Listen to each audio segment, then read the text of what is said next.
Most people don't realize how much their personal information is being bought and sold every day. Data brokers are making billions, pulling details about you from public records and the internet, and then packaging and selling it, usually without your consent. That's how your information lands in the hands of scammers, spammers, even stalkers. It's why you get endless robocalls and why ads seem to follow you everywhere. That's where Aura comes in. Aura actively removes your data from broker sites and keeps it off. They also instantly alert you if your information shows up in a breach or on the dark web. But Aura goes beyond data protection. With one app, you get a VPN, antivirus, password manager, spam call protection, dark web monitoring, and even up to $5 million in identity theft insurance. All backed by 24/7 US-based fraud support. Other companies might sell just credit monitoring or just a VPN.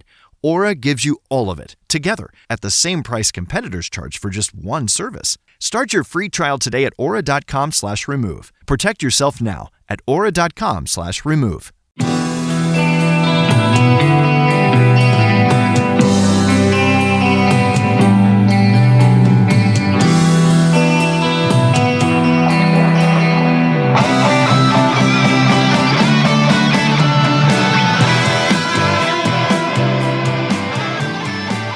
Welcome to Tunnel Talk, a No Facts, All Feelings wrestling podcast on the Social Suplex Network. I'm Allie.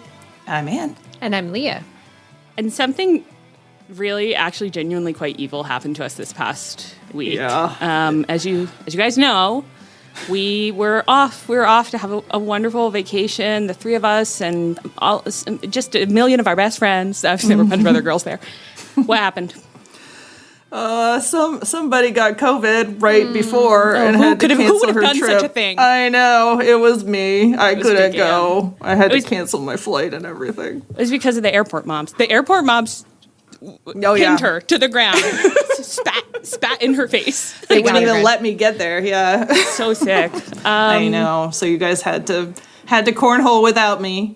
It was literally horrible. It was really sick. It was really messed up. I mean, we did cornhole. Obviously, we did cornhole. What can we do but cornhole? But it wasn't right. We thought about Big Ann the whole weekend. We felt ill. We did get a little FaceTime in for like an hour one afternoon, which was real nice. So I did get to be included on some of the jokes, some of the levity. Well, I think we really filled you in on the jokes. And today, I also got very filled in on some those are private matters, so it's not for the listeners to know about, but there are some really good jokes, and we really filled you in. And I think what I said was normal. Don't worry about what they are. You can't know. It's just called having boundaries and keeping a little something for ourselves, you know? Yeah. We're liars, it's important though, to protect the privacy. Some of them are going to end up showing up.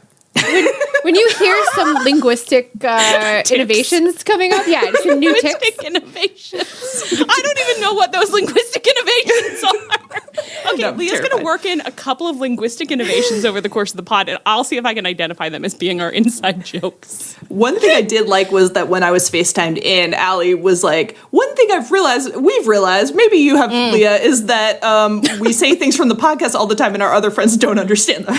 Yeah. And I remembered earlier today what another one of them was, and now it's completely left me again. One of them was that we have just started saying Big Ann, and we didn't have to explain, and that's because she's a wrestler, and it's a respectful moniker. Yeah. You just told them it's like Big CM or Big J, and they were like, sure, and they got it immediately. Of course. They immediately got it, we're saying power, who has it, who wants it, quite a bit. That's a real classic one, yeah. Really, really good one. I wish I could remember it again. There was another one that Leah and I both really enthusiastically broke out to just blank stares from around the room of just what does that mean? And I think it took us a long moment to be like, oh, you don't know. Oh, yeah. Well, we can explain it. And then I don't think we could. And I don't remember what the joke was, but it might come to me later. Yeah. I feel like once in a while a listener will ask us, what's the origin of this thing you say? And we never know, really. It's it's a joke we made one time. Somebody said it randomly and we thought it was really funny, so we started saying it for the next 5 years. Yeah. Yeah. It just charmed us. It was just a little something we liked. Sometimes we try to onboard saying things all the time, contributing to whole, which really did not onboard, even though we intended to. But every time it comes up, I'm so happy about it. It's not a knock on it's just some things just get right into a little crevice in your vocabulary, and it's like, wow, I didn't know that I needed a phrase to use for that. Power who has it who wants it, which is always, literally, always relevant, it turns out. Yeah, so we did. Yeah, so we realized that about ourselves, and it'll come up later, so I won't share that now. But it wasn't the weekend we wanted, but it was the weekend we got. No. We had a wonderful time, but it wasn't what it could have been. Yeah. Had Big Ann been allowed to attend. Yeah. And do you think... Oh, go. We did have a serious... I was certainly serious discussion beforehand where we were like, what's the worst that happens if she comes? She could sit on the porch. Anne was not going to travel sick at listeners. I just thought we needed to talk about it. You're like, she'd be insulted if we didn't at least suggest that she should. She would never do that. At listeners, she would never do that. Okay, no. She didn't do that. I didn't. Although it was suggested. Give it to everyone on the airplane and all of us. It's fine, I think is what producer Marjorie said. The ends justify the means. That's the ends of Anne being alone on a porch. Grow up. Grow up. I would require people to be on the porch with me at all times, including overnight when I guess I would be sleeping there. You'd be sleeping outside. For everybody who is worried about any of this, like they have a health and safety officer. It's me. And I would never allow anything dangerous to happen. So I'm keeping them off planes. And they're always trying to get on. They're always trying to get on planes. But. You did seriously suggest whether we should nighttime canoe, but... Me? Yeah. I said we should go in the paddle boats. And there's nothing wrong with that. What would be wrong with that? Nighttime canoeing sounds like absolutely so on brand for Allie that it's just of course she wants to. And a paddle boat is like... Paddle boats are very untippable, so... Yeah, that's what I was going to say. It's literally the safest boat. And then I said, I don't know literally. I haven't actually looked at the stats. And we didn't make it onto those paddle boats. Did you not paddle boat the whole time? No, because as our friend Alice said, like her mom was like, did you guys have a wonderful weekend? and she was like, yes. And her mom was like, what did you do? And Alice was like, talked. And her mom was like, well, what do you mean? What else did you do? And it was like, talked. We're very serious about talking. We were born to gab. And we did it from the second we showed up to the second we left. Didn't shut up. It's so important. And we shared some of the stupidest thoughts you could imagine. And everyone loved them. Everyone loved each other's stupid thoughts. Everyone yes-ands every stupid thought. Mm-hmm. Yeah. So I think what we would say to all our listeners is go hang out with your friends. Love your friends. And never forget how important it is to have friends. And if you don't have a friend, get a friend. And they are out there. People are out there wanting to be your friend. So seek out friends. Enjoy your friends. And talk with your friends. Salute. Wow. I'm hyped up. Good, because we're going to be talking all night.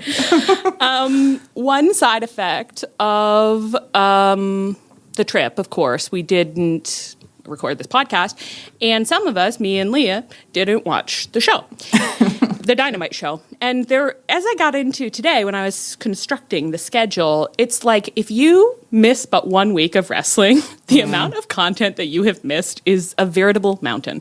You can climb it like Darby climbed Everest, pretty much. And it's hard to tell how much you miss, because sometimes you watch the show and you're like, you'd be like, surely they set something up. It's like, no, they didn't. There's at least one topic in here where you were like, and maybe you can explain to us like how this came to be. And it's like, no, I can't. Good. I can't. No, I watched the show and they didn't explain how it came to be. And I did take that I did think that to myself a couple times. Like either there's an explanation for this that they didn't include, because I have to say they don't actually hit the important stuff from most of the segments they recap. Nope. No. But then I thought, you know what? There could also be no explanation.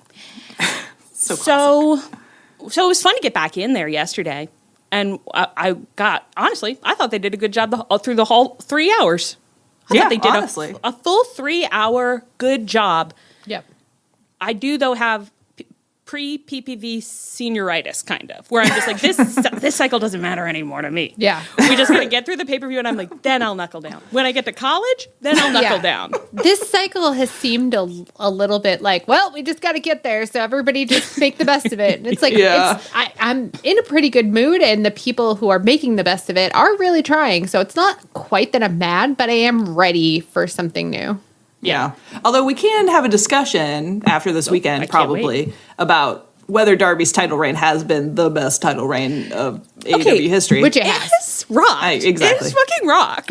Yeah. This is no complaints from me. Nope. He shows up every week and tries to die, and then he's actually doing, honestly, characterization work about it, which we'll get to later as well. So I think you can make arguments that, like, Hangman had the best chase, but I genuinely, seriously would argue that Darby has had the best reign. Yeah. Yeah, Oh, I think so. I love this. We are coming in so hot out the gate. Yeah. Come at us, IWC. We'll laugh and laugh. We can't see you. I got logged off of Twitter. I got logged Did off of you? Yeah, well, it's like That's great. my computer logged me out, and I don't know why, but I bravely said, I'm not logging back in. I can't do this to myself Good for anymore. you. No, it's and it has terrible been in a there. week. It's Nice. been 1 week Wow, clean. congrats. Clean that MP3. And so thank you so much. And thank you. And I won't go back there. Can't go back. Won't go back. No. Well, I feel like so much worse every week.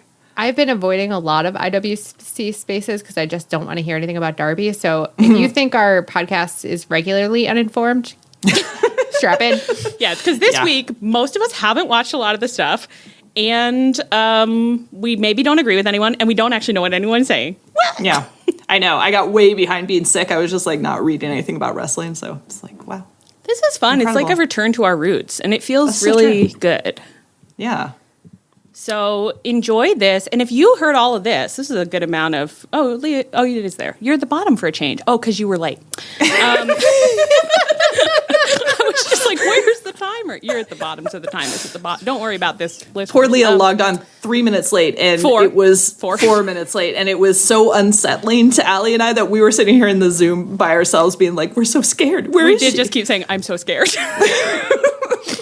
I was wandering around the house having the wasn't worst scared. time management anyone's ever seen. I just kept like being like, and now where's that thing? Leah, maybe you should pick up the speed. Well, whatever happens. We were saying that's the beautiful thing about once you've been podcasting for this long. At a certain point, you're just like, I don't give a shit. I can't show up on time for my friends. I won't do it. My friends can't kill me.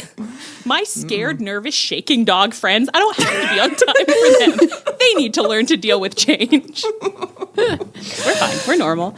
What was I saying at the beginning of this? What do you think I started this sentence? I think you were about to deride our 10 minutes of chit chat.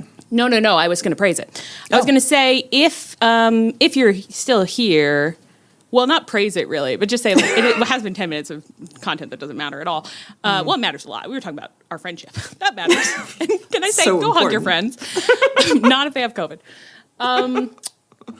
If you're still here, and it's like you're just like they've literally said that they're uninformed and they won't be able to inform me tonight. Like, that's so cool. And you don't like that? Like, you can stop. It's okay. We probably won't say anything smart. So you can stop. And again, next week, we really knuckle down. And next week, we really start to learn for the next pay-per-view cycle. Yeah, next week you'll get the informing that you get usually. Most weeks, it's pretty intensive informing. Yeah, just so much information flying at you. I can't wait to see what's in here. I honestly can't. All right. I think I kind of did this by matches, but I did try to do it by matches. I was like, we better cover all the matches. But that actually led to some weird team-ups. So we'll see what happens in here. And I made some mistakes. I'll add that. Okay, MJF and Darby will be getting it on in the main event. Presumably, of Double or Nothing. I guess we don't know for sure, but you have to imagine it's going to be the main event. Surely it's the main event. I said I know I'll be hearing about it. If it's not, I'll be hearing about it. So what did they get up to while we were gone? And I've said one thing here that I do know happened, and I saw some clips of it. It's that Darby fought Pac on a golf course. Yeah, I really meant to watch the whole golf course thing, and I just didn't get a chance to, but it looked fun. It looked crazy fun. And this is like a new type of show that they're doing, kind of. Because they did, what was this called? It was called like, Fuck Me on the Fairway. Yeah, that's what it calls. Like Fairway Madness. Fairway to Heaven. Fairway to Hell, surely. Fairway to... Well, it was one of those titles, I think. But now, something like that. Last night, they were advertising Brawl in the Ballpark in Minneapolis. They're coming back to Minneapolis. Are you going to go? I think so. I messaged friends of the pod, Anna and Josh, immediately. Nice. And Josh was like, let's do it and it'll be my birthday party, and we'll try and get lots of our friends to go. So we'll see what happens. Yeah. We'll see what happens. That'd be so fun. But hopefully I will make it out to Brawl in the Ballpark. So it's awesome. You do something a little weird. Suddenly, I'm willing to leave the house again.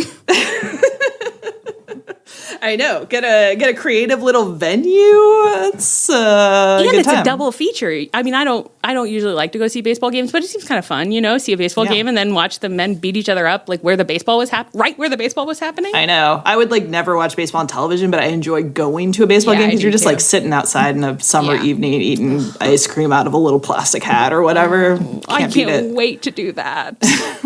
Well, I think this is really fun. I think this is really fun synergy. I don't totally understand the lanes of synergy, basically. I don't know who we're synergizing with when we go to the fairway or when we go to the MLB, presumably for the ballpark. But I love that we're synergizing, and I think it is really cool. Yeah. And I loved the clips when they're going into the sand, and I don't know what it's called. The bunker sand trap. Sand trap. Wow. Bunker. I think you're probably it's right. A bunker also. It could be wrong. This is more apocalyptic sounding golf terminology than I expected. But maybe a golf bunker is something else. But you're probably right. It's a bunker is a sand trap. I knew it. Wow, look at me. I'm impressed. Point on the board. I'm impressed. And point on the board. I was not pushing back, but I was know confused. you aren't, but he really made me tell myself this. No, you did amazing. So that happened with Darby while we're gone. Anything else that you can report that happened? And did I ask you to do that? No, I didn't ask you to do that here. He fought Takeshi and won. And he had a contract signing for the MJF hair match. Was that fun? It was in that it was kind of insane, I think. Darby screamed something like, I don't care about legacy, I care about living in the moment. Yeah, we know. So funny. It's one of the funniest things a man can say, I think. So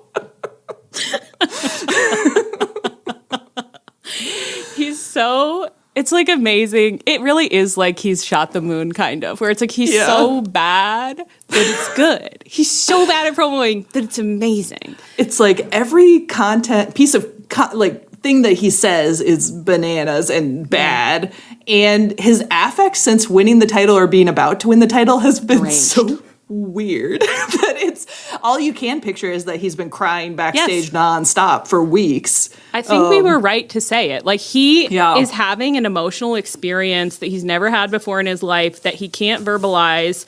Mm-hmm. And I keep imagining him backstage talking to whoever's nearby, just being it's not going to happen this time because I'm actually really in control tonight. I'm going to go out there and I'm going to do a really in control promo. And then he comes out and basically starts crying again. He has no... TK's hey, Darby, no tears tonight, right? Darby's no way, buddy. I'm totally together. And then immediately loses it. Yeah. What was do you remember the little song you used to sing from TikTok with the moms who would the encouraging mom song? I'm just picturing TK doing that. Oh my God.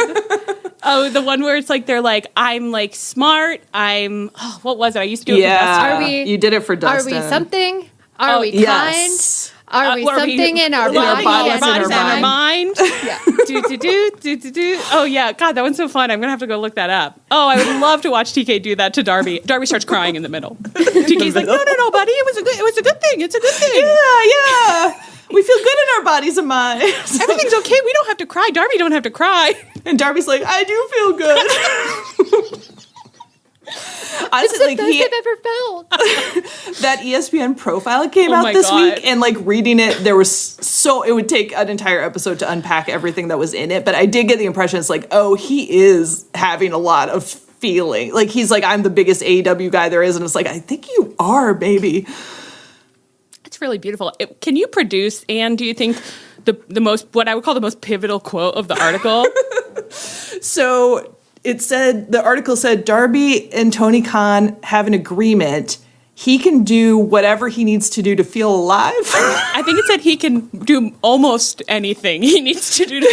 There was a little light hedging language in there, which I like imagining Tony and Darby going back and forth about. They sit down, Tony's let's just have a little negotiation. We're doing corporate BDSM here at AEW. Yeah. He's like, of course I want you to feel alive. So like, let's agree on that at the beginning. All manner of crazy things to happen to you, both for the good of the show and for the good of your mental health. But let's just try and put some boundaries on it. What's a boundary you can think of? And Darby's just like, I feel alive. Tony was like, yeah, I try to really work with my wrestlers, like, for their mental health. He was like, most of them, that involves, like, taking a little more time off to spend with family. But for Darby, it really is more, like, jumping an ATV over a house. So that's kind of what we work with, yeah. And it's so good that he's meeting these people where they're at, you know? And Darby has unique needs. Unique, yeah. He said that having children won't change him and that he will take his 5-year-old on doing crazy daredevil stunts because he wants them to have the confidence that he was not given as a child. That quote absolutely 100% spun me out to a place where eventually I said, the thing about Darby Allin is, I think he may be a sociopath, and that we should actually be really proud of him for being the most moral, ethical sociopath in the world, because by rights he should be a serial killer. But instead, the only person he's trying to kill is himself. Yeah. I said the thing with sociopaths is that, like, they feel bored all the time and they need more and more thrills to feel alive, basically. And yeah, I think Darby has found a... And in the immortal words of TikTok, I think this is a thrill that doesn't hurt anybody. Except him. Except him. A lot. All the time. Did you guys see that, it must have been pretty recent. Jack Perry was on Talk is Jericho with Luchasaurus, and I saw a clip of it where they were talking about, I think it was about the scapegoat bus or something, but somehow it turned into, they were talking about Darby in a bus and how maybe this was a bus that ran Darby over. I don't really remember that part. I mean, that's probably part of the feud or something.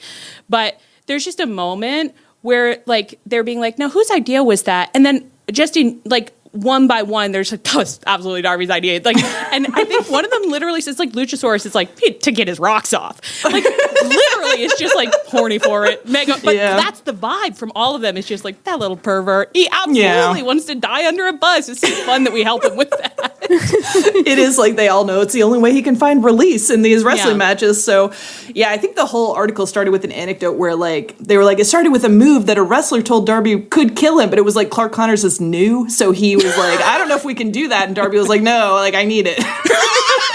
It's actually in my contract. Yeah. The second you say, like, everyone is just gesturing at Clark Connors, like, do not say it could kill you. Do not say it could kill you. And he's just like, I think that could kill you. And those are the magic words. Darby's like, now I'm allowed to do it. The second you said that, I need it to be alive. And Tony Khan said I'm allowed to do anything that I need to make me feel alive, so we're doing that spear. Clark Connors gets a very stern talking to later from people who are like, we have to step in sometimes, dude. Like, you can't encourage him in that way. Like, tell him, like, that sounds really safe. That sounds really safe. Almost too safe. Should we do something really totally crazy, like a Liger bomb instead? Is that a move? Yeah, good job. Thanks. It's sick that you know that, actually. Yeah, that was a deep cut feeling. Yeah. It's not that deep, probably, but it felt like it was to me. Deep for us. Yeah. Good. What are we talking about here? What's going on? Contract signing? Contract signing. So he screamed he doesn't care about his legacy. He just wants to feel alive. And backstage, Tony Khan sighed a deep, deep sigh. Boy, do I know it. Oh, yeah. One interesting thing in the contract signing is that MJF did mention Hangman, saying, you know, he can never have it again. And I was like, oh, it's interesting we're bringing Hangman up again in this context. How long's he been gone now? Feels like forever. Feels like forever. I don't know, 3 months? I saw her. More than that. No, it can't be. They did the signing. MJF's like really scared of being bald. That's the thing that he fears most. So we had a relevant segment on. That can't have been on this Dynamite. No, that must have been on. I think it was last week. Last week they were really hitting hard that MJF is terrified of losing his hair. Yeah. So they started with this opening segment of him like walking through the backstage where everyone he sees is bald. That was actually like pretty funny. It was like we had a lot of bald guys. There were a lot of bald guys, and they were pulling out like guys from the crew and stuff. Like there were a lot of bald guys. Before. You've never seen this. Some of our rarest guys were out there showing off their shining pates. Yep. Well, MJF looked nervous, and then, then they had the segment with the Dunkel's family. This segment sounds kind of like kind of like topsy-turvy because it's said that MJF used the phrase like having a full-blown panic attack about his hair situation, which is really extreme for him. And then the segment apparently ended with Don Callis cowering in front of Andrade as Andrade said, "How you know?" Because I guess he was like admitting like, "Yeah, I have to make sure you get a belt." And I was like, I didn't know that Don Callis was scared of, I'm so sorry, Andrade? Baby, that's embarrassing. You are supposed to be a strong, dominant father figure for this house. And you're scared of how you know? All these big, strong horse boys? You can't be scared. You can't show weakness they sense to your fear. big boys. Yeah. You're cooked, buddy. when the other big boys see that you were scared of Andrade? He's not even your best big boy. Not by far. He's pretty far down the list. Takeshita Okada are going to have their match, Takeshita and Okada. That was part of this segment. And I did have a moment where I was like, seems like they didn't build that at all. But I think Okada is on Japan for legitimate, he had some issue that he had to go deal with. So that's actually fine. I don't know why I even brought it up, but I just want to say that's actually okay. It's actually, we approve of that. That's okay. They didn't, no more build necessary if we're dealing with a personal issue. So no worries. We believe in a healthy work-life balance here. That's right. If you need to take time off to be with your family or to throw yourself off a mountain, whatever you need as a wrestler, we support that. We and Tony Khan support that. Mm-hmm. Yeah. Whatever helps you feel alive or stay alive. Yeah. This contract signing seems to have ended with some violence that the Jet Kevin Knight came out to save Darby from. And I'd said here, like, we might be wondering, why is Kevin involved? Kevin is apparently involved because he and Jet Speed had his and his husband matches earlier in the night. And Kevin's was a TNT Championship Open Challenge that was answered by a returning Brian Cage, whose body I actually still haven't seen. I wonder if it's hideous. It's so hideous. I mean, it's the same as it ever was, for sure. And he was wearing like little black panties. And when I looked at them, I was like, I'm not sure if he waxed quite enough, but then I didn't want to like look too close, but I was like, I feel like I'm seeing anyway. So that's my report on Brian Cage's body. There's a lot happening, but his beard looked great. So he's got the beard. The beard is good. It was very thick and well groomed. He needs that. I enjoyed it. He needs that to offset the muscles, the large muscles. Very large. Well, apparently Kevin won and retained his championship, and then afterwards the recap said Jet Speed got on the mic to compliment each other on their victory. So accurate, yeah. You did amazing, sweetie. No, you did amazing. And they did a lot of aftercare, yeah. These boys are so proud of each other and of themselves. And Kevin was like, but I really wish I could get that world title. I'd love to get that world title. And Speedball was like, maybe I'll get it. He was like, you will be the AEW World Championship, but it gave me an idea. I want to challenge for it next. Yeah. And Kevin seemed good-natured about it, so that's good. So that's how Kevin got involved there, and Speedball, for that matter. Darby then fought Sammy Guevara on Collision, and Sammy was there. And Sammy's back. Can you believe that Sammy Guevara apparently has beat Darby Allin 4 times? No, that's insane. Crazy. It really just drives home that like Darby losing doesn't mean anything, you know? Because if you'd asked me, like, where do I think this Sammy Darby stats is? I would have been like, Sammy could never have beaten Darby. Yeah, obviously. Yeah. Sammy couldn't beat anybody. Sammy's never won a match, actually. Sammy's on ROH now, so clearly he didn't win a lot.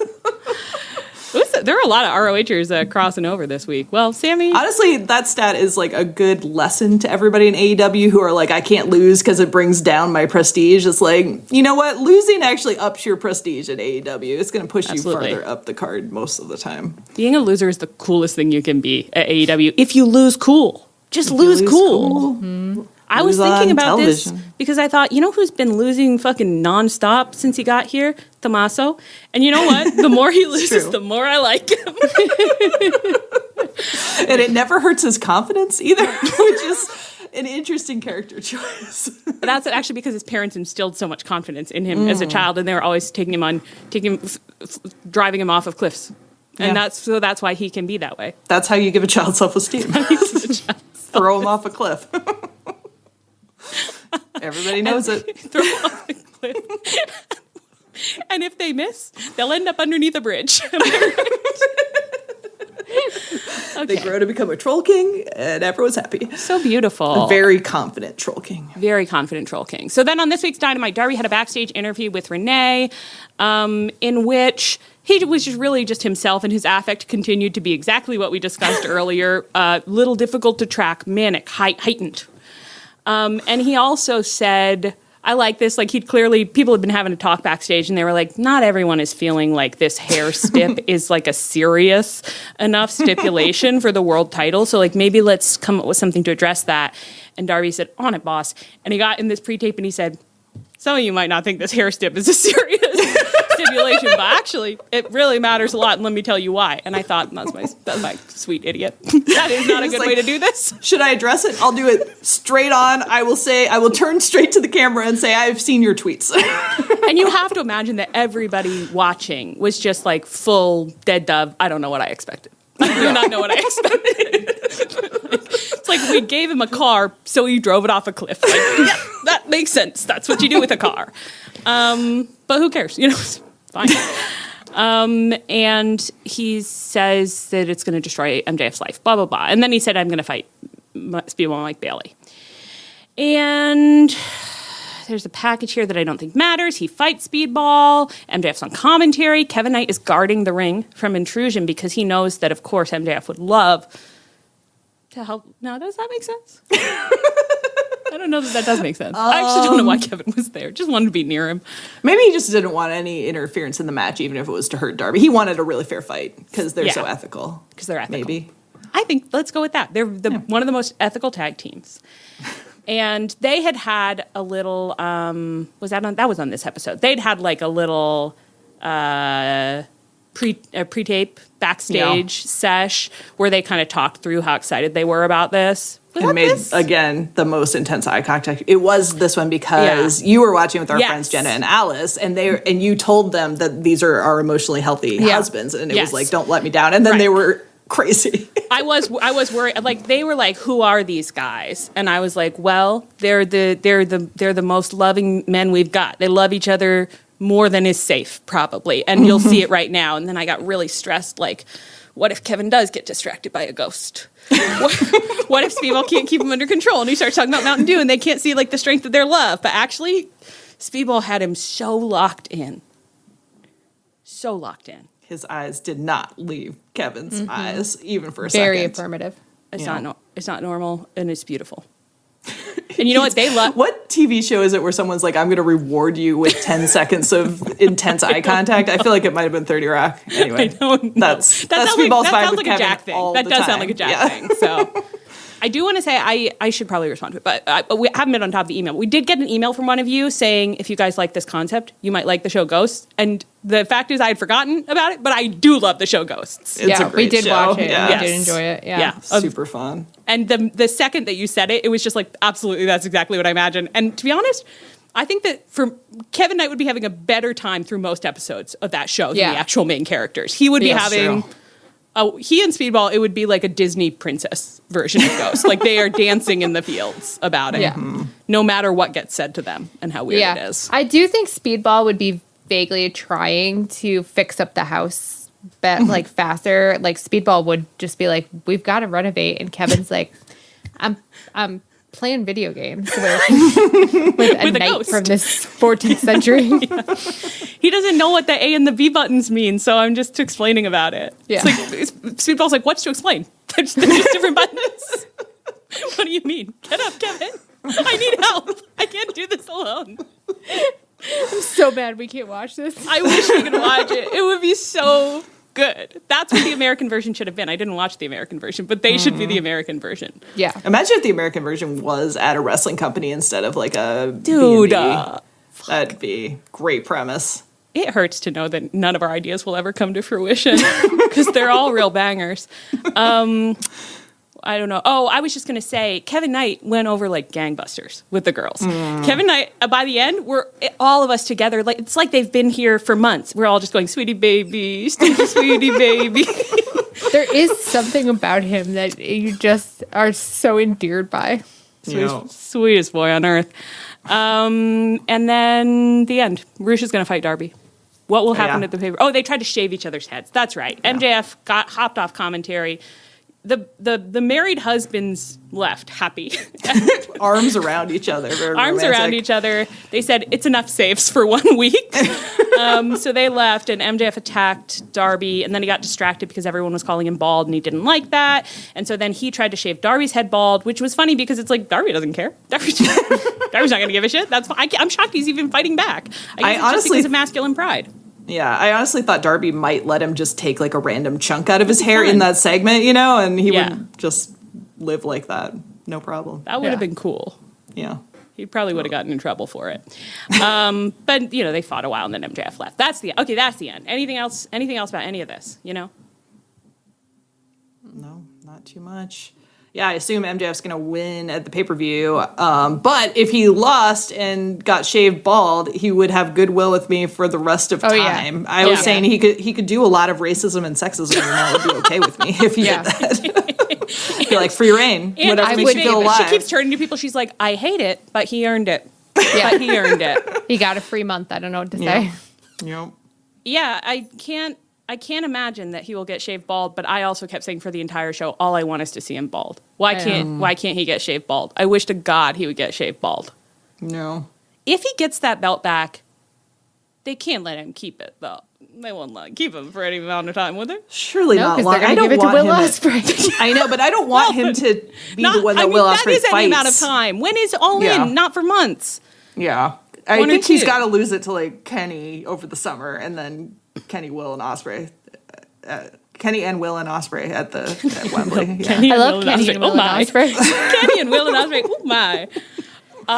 I'm really feeling unmoored in time in this moment where I'm like, I actually don't know how long it is to anything. And I don't know how long Kenny's been gone, but I know. But I think we got Forbidden Door, we've got Redemption, the new one in July, and then I think All In August. So we got a lot staring us in the face. The onslaught never stops. Well, let's move on to Will Ospreay. On the Dynamite that we missed, the Death Riders continued to physically heal Will Ospreay's neck, and Mox, I think, cut an "If I'm a bird, you're a bird" promo. Was that kind of what happened? Or? Yeah, I didn't know if he was playing explicitly on Ospreay as a name, but he was like... Oh, he is a bird, yeah. Yeah, he was like, you used to fly, because that's what you did. But now the weight of the world is on your shoulders, so you don't fly anymore. But you can fly, something like that. Just classic inspirational bird talk. What doesn't he know about? He knows about birds. He knows about Sun Tzu. Yeah, he's a man of letters. Amazing. Was it fun? Did you like the Death Rider sesh? I did. It was a little less sexy than the previous ones. I thought it was a little more normal. I did like, though, because they come up on the roof and the Death Riders are all doing their workouts, which means that Will Ospreay is on all fours but upside down. He's doing like a Tekla upside down spider kind of thing on his neck, for his neck strength. And the other Death Riders, Mox is strangling Yuta just recreationally and like for training, and the rest of them are throwing a tennis ball against a wall and chasing it like little kids without friends. Like, when you're like 8 and you don't have anyone to play catch with, and you just throw the ball against the garage. I actually have a really specific memory of a wall at the JCC that was like the like throw a ball on your own wall. It's like, if you don't have any friends, throw a ball on your own here at the JCC. Yeah. So I'm there in my mind. Yep. At the community center near my parents' house, they have like a tennis net line on the wall, like so you can see where you can how high you have to. But they actually have each other. They were all doing it together. So. Yeah, all three of them were doing it together, so which I got a big kick out of. I was like, is that a good workout for you, an adult? But we don't know what their program is, but we know that it's proprietary. It's proprietary. That's right. And maybe thank you for the reminder. Like, you guys. Take 20 minutes, do whatever you want, and maybe that's. They said throw a ball on my own. Said free Death Riders. I am going to debut a little conspiracy theory here on the pod right now. Interesting. Well, you know it already. It's in the schedule. Okay. Death Riders. Oh yeah. Abbreviation DR. What does DR stand for? Doctor. Doctor Death Riders are physically healing Will Ospreay's neck. at the bird sanctuary. Bird Make doctors. It a t-shirt. Make it a t-shirt. It should say bird doctors. Certified bird doctors. Yeah. Certified bird doctors. I bet we could get Blorb to draw us a beautiful bird and a bird doctor tending to it. We were just discussing our finances. It seems like it could be in the budget. So. It's in the budget. Yeah, we just don't have a merch site, but... Dickie, come back for this. One time only, limited release, hour buy. It's fun. Imagine if we got Blorb to draw Will Ospreay as a bird again, and it's just like a sick bird with locks, like with a stethoscope on him. And we just spend all our money saying, Blorb, can you draw Will Ospreay, but in a way that we won't get sued about it? She does it perfect. What I also wouldn't mind incorporating, but I think it could get pretty busy, is I'd love to have Kenny in the corner holding a cage looking upset about what they're doing to his bird.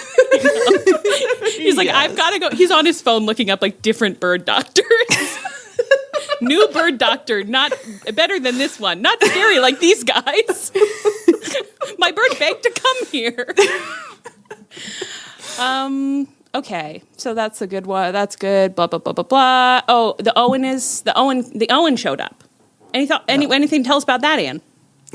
So they just unveiled the brackets by just like showing them on the screen. But it was very funny because most of the first round matchups were people who've been promoting each other for the past 3 weeks for no reason. So it was like kind of would have made more sense to like reveal the bracket and then do the promoing maybe. But it is funny to think about TK walking around being like, well, Bandido and Swerve's been in Bandido's Mind Palace all these months. Maybe I'll just put him in the bracket. I love that it implies that Tony's creativity was just failing him a little. And he's like, listen, it's not easy to come up with these storylines from scratch. So why shouldn't I walk around, see who hates each other, and make them fight? What's the problem with that? I'm picturing him with a little notebook like Harriet the Spy, like creeping around corners, being like, I sense some animosity. That's fun. That's really fun. That's fun. A good new mental image of Big TK. TK as Harriet the Spy. I mean, merch idea also. Yeah. Yeah. I'm like, I have to reread Harriet the Spy to fully appreciate all the ways that could be relevant, but I know there's more that I haven't thought of yet, you know? Yeah. Someone finds TK's notebook and they're all mad at him. All the observations he's made. Oh my God. Mm-hmm. Wow. He's so good at observing. And they start saying like, why can't I fight you in the And then every bracket in the Owen is just like Swerve versus TK, Bandido versus TK. And TK loses all the matches. Oh, he gets pinned so fast. He's such a little pin pig. All right. Ospreay got cleared to wrestle again, and then he returned. Then he fought Ace Austin in, quote, a way that clearly had Death Riders training as part of the game plan. Thank you for clarifying that, AEW.com. Wonderful recap work. And afterwards, the ops were, I guess, really mad at him, and they came out to talk to him. I think. Anne? Yeah. I don't remember that much about this, but Samoa Joe did say that like if Ospreay had been nice to him, he could have had a bye in that first round instead of having to fight Joe, because that's what Joe does for his friends. And I was like, is that what Joe... He's never really pulled out of a tournament before because he was friends with the opponent. No. It doesn't really sound like him, actually. So I know that I can't remember anything, but I do sometimes feel like I remember less even than nothing about everything that Samoa Joe has ever done. But it encouraged me recently to realize, like, a bunch of people we know were all being like, on their podcast, being like, I think Rich was saying this, like, no one remembers what happened with Ospreay and Samoa Joe that has caused him to do all this promoing. And I was like, oh, you guys don't remember? Good, because I thought I was the problem, but I just accepted it. But if nobody remembers, then that feels really good. Yeah, It's nice to be part of a community who've all forgotten promos. Yep. I do think it's such a funny storyline to have Samoa Joe like have it out for Will Ospreay just because he's so mad at Hook for recruiting Anthony Bowens instead of Will Ospreay. You know, I believe the term is sublimation. You know, it's like this energy's not going in the right direction, buddy. But I guess I don't want to watch. I mean, he has fought Hook, I think, many times. So I actually don't remember any of that. Don't worry about it. Well, I think that you had said, Anne, that there was a nice little Ospreay moment in here where he was confused that the Death Riders came to save him. And He just forgot he had such helpful physical therapists these days.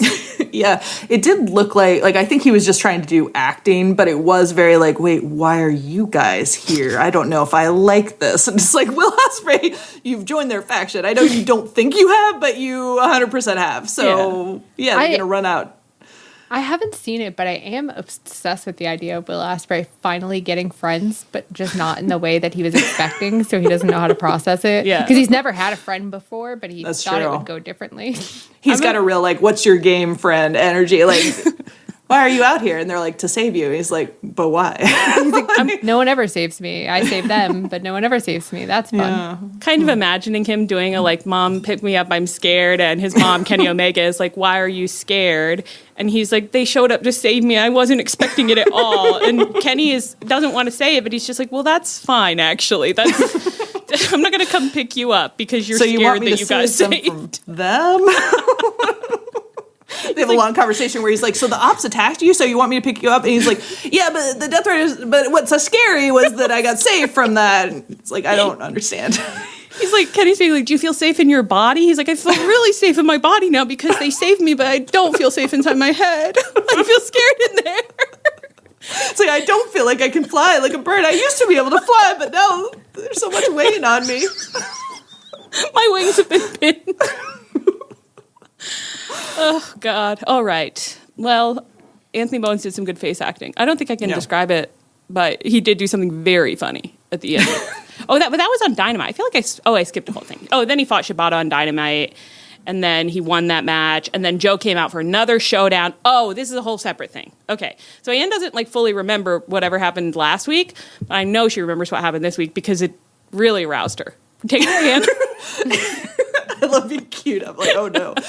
No, these two promos both seem more sexual than I was expecting or desired from them. Samoa Joe was like, and then I'll have you. Like, saying stuff like that. It was like, oh, okay. And then Ospreay got up and was very worked up and yelled stuff very fast that it was hard to take in. I was getting every fifth word of that. At one point, I actually did think, and I didn't prove otherwise in my hearing, so anything could be true.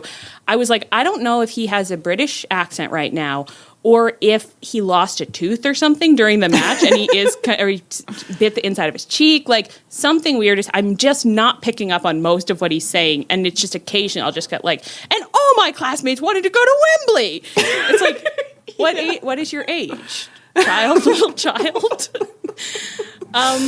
Yeah, he was kind of like, it seemed like he had been like, we got to start kicking Wembley into gear, which I guess, Leah, you seem to know the most about this. Do you want to explain your understanding of the Owen situation? That is, I mean, like, that's one of those things where it's like, I'm maybe the best out of the three of us, but the three of us all are the worst anyone's ever seen at knowing anything. Unfortunately, on this podcast, no, I thought if you're the best out of the worst, then that means you're in the hot seat. Well, Anne's with me. I think the reward for the Owen is the stupid pink belt, and he gets a title shot every year now.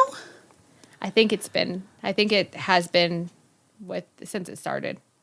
But it wasn't the first year, but everyone complained the first year that it didn't have stakes. Oh, it wasn't consequential enough. Yeah, so I wish I could go back in time and shake those people. Because I actually don't like the idea of every year the Owen build is about who is going to get a title shot at Wembley. That seems it already feels repetitive. It's only the second year.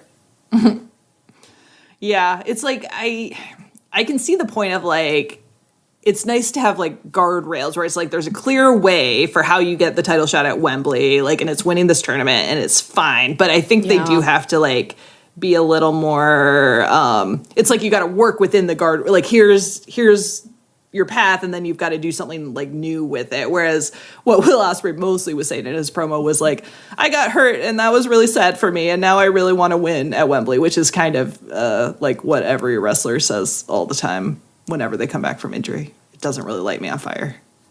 You know what I would like to watch? I can't believe I'm about to say this, and I know some of you don't want to hear it. That's why I'm going to say something like, it could be a half-hour special that wouldn't happen during Dynamite. I would love it if they did kind of like a little like fake documentary that was just selling me on the idea that titles matter. Like where they're just like, in the world of AEW, like the most like important, prestigious title you can have is the AEW World Championship. Every year. It's the national title, but sure. Yeah. This is what they're going to say. This is their narrative and You're right. their narrative. I'm so sorry. Yeah. And they're just like, every year, like when the Owen comes around, like wrestlers will start crawling out of the woodwork because they know making it to the Owen may give them their chance of making it to the main event at Wembley. You know, like just some kind of like stupid little documentary that would actually, unfortunately, really work on me. Yeah, and I actually think a lot of people would be behind you because Trish always says that AEW doesn't mythologize enough. And it's like, yeah, you should be like making a big deal of your own promotion and being like, you should feel excited. So, yeah, they should do that. And if it is going to be like, this is the path that is known, let's really celebrate the path and turn the path into something where it's just like, we all know the second the Owen hits, these boys are desperate to get in the game. Because how do they even get in the Owen?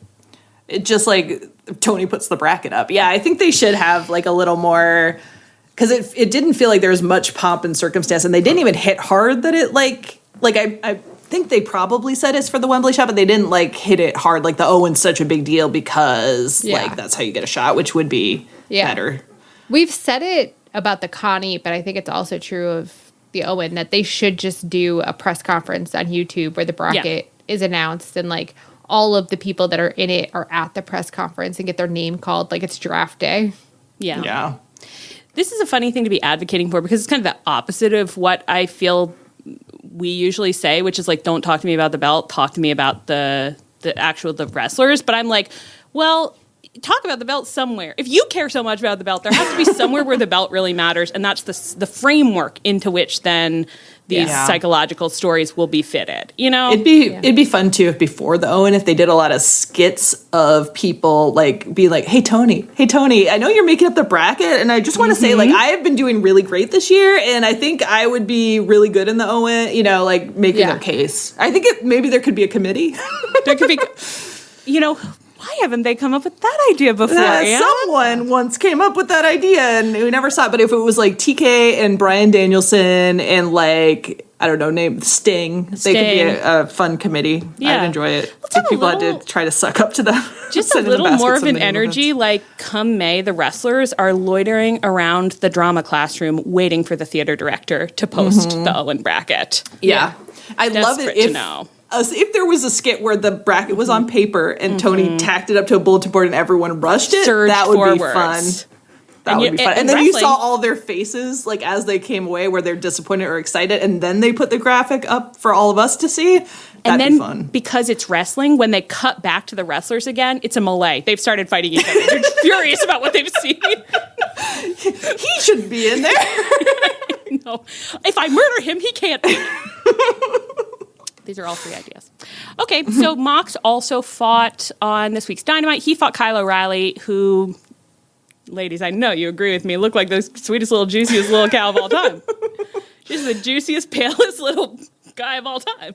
It was beautiful. You posted a screenshot of 10 different paint chips of various shades of white, and you said, this is Kylo Reilly. And I was right. And I thought that was beautiful. Thank you. I thought that was pretty funny, So this was an eliminator match for Mox's Continental Championship, which is about, we all know about, we never forget about it, and we know where it came from, too. And Kyle, there was a 20-minute time limit that Kyle successfully, I guess it's like Kyle ran it out / Mox ran it out, because Mox would not give in. What was he doing instead of tapping out, guys? Hamming for his life. Writhing, humping the floor. Humping, writhing, and hamming. That amazing trifecta. Those lords of hell. Those 3 lords of hell. Humping, writhing, and hamming. T-shirt right there. The 3 lords. Okay, that one's great because you can have pigs on it. You can have pigs that are humping, writhing, hamming.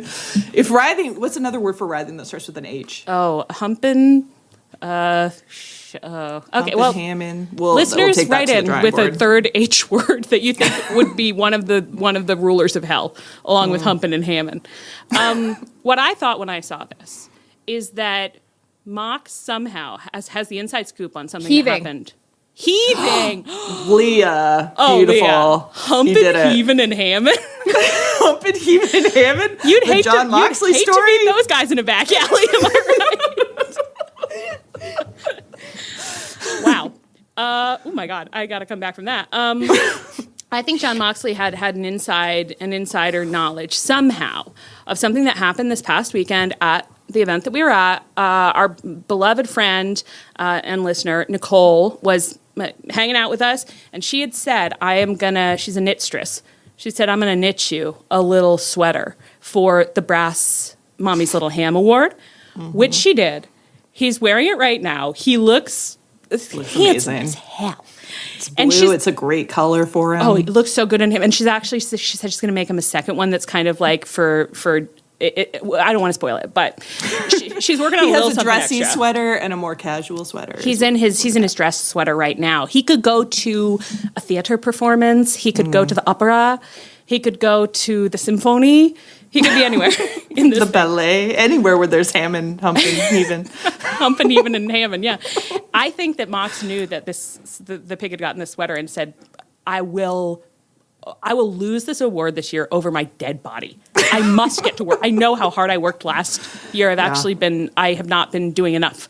You've actually been doing a lot, but he has been doing a lot. He's already possibly first in the running this year, I think. I think we'll get to that later. It's going to come up in a later segment. I think we may just briefly review the board, the state of play that we're at right now. He has competition, but are they competing enough? For a man who's decided, I can't lose to my little sweater ham. Yeah. Whew. He has been making me lose it because he gave a promo on Collision, thank you, Tri-Mouth Boy, about Kyle. And his vibe about Kylo Reilly is so funny because he's like, Kyle can kill me. If I am not careful, Kyle will murder me. Kyle is the only man I'm scared of. I have spent the last year trying to become a better person so I can finally kill Kyle. But I don't know that I can. He says something like, he's got my number in a way that no one else has or something. And then it's like, it cuts to Kyle, who's like doing like a weird little pirate jig. And you're just sort of like, really? Is that Kylo Reilly, the one man you can't be interested. He's like, I just never know what he's going to do next. That I would buy. And then it comes to Kylo Reilly and he's like tonguing his own armpit, you know? Like it's just like, oh yeah, I guess it would be hard to predict what he's going to get up to. It's so good for a man to have a nemesis, an ultimate nemesis you can never counter. It is so funny for Kylo Reilly to be Mox's. Yeah. God, I love thinking about that. You know what I just thought that Kyle kind of makes me think of, like, in terms of his energy? You know that weird little pony in the Kate Beaton comics? You know, don't you think that's kind of Kyle? I can see that, yeah. We'll post that picture somewhere for those who don't know the material. All right. Oh, so he time out, and then he's going to get the actual. They're going to fight for the title at Double or Nothing, and so Mox obviously had to run backstage. He actually limped, I think, is what it But he limped backstage, and he gathered up his Death Riders, and he said, "Give me 200." And then so they're just doing push-ups. Renee comes back looking for him, like, how are we feeling, boys? They can't answer because they're doing their push-ups. It's so funny. When it opens on this promo, they're all on the floor doing push-ups. She's standing up, just kind of like looming over them. And it was just like, this is what the basement is like all the time. Like, that's why she don't go down there, you know? Yeah. A few times she went down there. She's just trying to be polite. She's a good host. You know, she's like, I'm going to the store. Does anybody want anything snack-wise? She's just standing there. No one says anything. They're doing their push-ups. She's like, I can't do this, John. I can't do this. At her. What I will say is that Renee is the strongest woman on earth because eventually Mox pops up and it's kind of like, actually, I'm actually doing fine. What did he have to say here? I mean, he basically was just kind of like, sometimes you get murder and you got to murder and you've got to be on death ground and you got to do murder and things happen but then at the end of the day, I'm going to get him and he's ranting. Yeah. Deranged. He's in his own head. I thought, Renee, sister, do not break. And she did not. But you could see, and I swear to God, you could see in her eyes, she said, he is such a hunk. He is such a fucking freak-ass hunk. I want to fuck my husband. Yeah, it was extremely the most lustful look I've maybe ever seen out of Renee. She was trying to hold it in, just stand there. And he was at his most deranged, and she was like, Crazy. that's why I married him. Exactly. That is what you felt, is that she was just like, he's so crazy. He's so funny. He's the total package, baby. And he's like, together, Renee. He's in deranged mode too. Like, he's not even like making eye contact with her. He's like in another universe. It was beautiful. They're the best couple in wrestling. Mm-hmm. I love their love. Mm-hmm. I'm sorry. Actually, I'm so sorry, Kevin and Speedball, but they're better. They're actually better than you. Wow. I know. Yeah. Is there anything else we want to say about what's going on with Ospreay or the Death Riders, or Ospreay and the Death Riders? And do you want to venture a guess about what might happen? I've actually forgotten what matches we're building to. Mox, Kylo, Reilly, and Ospreay Mojo. What might happen at the pay-per-view? I love that Kylo Reilly is getting a big Mox match as Mox's biggest opponent ever. Or whatever. I know. I kind of said by accident. I was just like, do you think like TK just like loved, like he cried for TK and TK like loved it, and then I was like, that sounded kind of sexual, and then I was like, leave it though. You know, it's an interesting thought because of that clip. We all saw the crying. That's not secret. Yeah, it's sweet. That's one. Yeah, thought. I don't know. It seems like a lot of people aren't enjoying, like, they think the storyline is making Ospreay look like a geek, but I just feel like Mox is providing Ospreay with beautiful stays to keep his story aloft, which he can't do on its own. He'd just because of his over. wings. Yeah, they don't work because of his non-working wings. Yeah. Yeah. I mean, it's hard because I have pretty much no objections. And again, I have senioritis. I have senioritis. I'm getting a lot of what I want, like just in terms of like weekly entertainment, and my ability to kind of track longer arcs is at a bit of I would call an extreme ebb in this moment. Yeah. So I'd say mine too. But also, like, I feel like a lot of people, I don't know if it's like you have a favorite wrestler or what, but a lot of people like want me to be thinking of things like as though I'm also a wrestler, like grabbing for status. But it's like, I don't really care who's like on top in the locker room. Like, I'm a fan. I just want to watch an entertaining show. Well, if there's two wrestlers and they're having a good time together, I care a little about who's on top. I just want to know. Yeah. But I just feel a little bit sometimes like, how people say like Dave Meltzer used to like advocate for the fans, and then he advocated for the wrestlers, and now he advocates for the corporations or whatever the thing is. And sometimes I feel like, well, I'm kind of watching it like a fan, and I feel like other people are advocating for the wrestler or the corporation all the time. Like, people talk what could make the most money, or what are we doing to like build this person up? And it's like, I don't really care myself. And it is true that my ability to engage with questions of what will make money in wrestling, I've never really had that ability because Tony Khan's a billionaire and I'm like, he can afford it. But especially at this moment in time, in the year 2026, I like really don't care. Like, my vibe is kind of like Tony Khan should be burning money in the streets. There's nothing that Tony Khan shouldn't be. Tony Khan should be nonstop injecting money into the economy with a turkey baster. So... is that good business sense? No, surely no. But I hate business, and I love like spending money. If you're a millionaire, put it back. It's like Renaissance patron stuff. Exactly. Sometimes you're throwing money and you get the Sistine Chapel. Sometimes you get some fucked up shit, but you don't know until you try it. So let him throw his money at people and see what kind of ceiling he gets. And the thing is, a lot of this is just like, what's still going to be here 300 years from now? Right. Because what was that fucked up shit? Is what I'm actually right now. I'm just kind of like, I wish I could see it. What's the fucked up shit? I'd love to see it. Watch a medieval monk paint a picture of a cat or whatever. Oh my God, yeah. Those were so good. So weird. I know. Yeah, it's true, but it is just like, I feel like if people are not enjoying watching the storyline, like, I have so much patience for that. Like, that's totally fine if you're not enjoying it. But if you're telling me like this won't make money, or this is like bad for Will Ospreay's career, it's like, well, I'm not married to Will Ospreay. Like, what do I care about his career? I just also don't like. I personally. That could be true, but I can't really engage with it because I'm like, it makes him more interesting. Like, right, that's the part that I have trouble with, where it's like, I don't know if it's bad or good for his career. Like, I don't necessarily think looking super strong is the only way to have a good career. Sometimes being interesting gives you a good career to me. And again, Darby has lost 4 times to Sammy Guevara, and whose career is doing better, So, yeah. Yeah, I just think it's really fun. I think it's really fun. I'm interested in where it's going. Obviously, I think it's quite sexual. I'm gutted to hear that it wasn't as sexual while we were gone. But actually, that's probably because TK knew we'd be at the lake. So and the first 2 were at such high levels of sexual that this one wasn't not sexual. Yeah. It just didn't reach the same heights, in my opinion. But also, I was sick, so it's who knows? We do always say you don't want to stay at one no. True. You want to go up and down, up and down. Some weeks have to be less so that others can be more. You need the lows for the highs. The lows are so extreme that the good seems fucking cheap. That's the opposite of what we want, actually. So that's actually, so strike that from the record. That's actually a totally different situation. Don't worry about that. Let's move on. All right.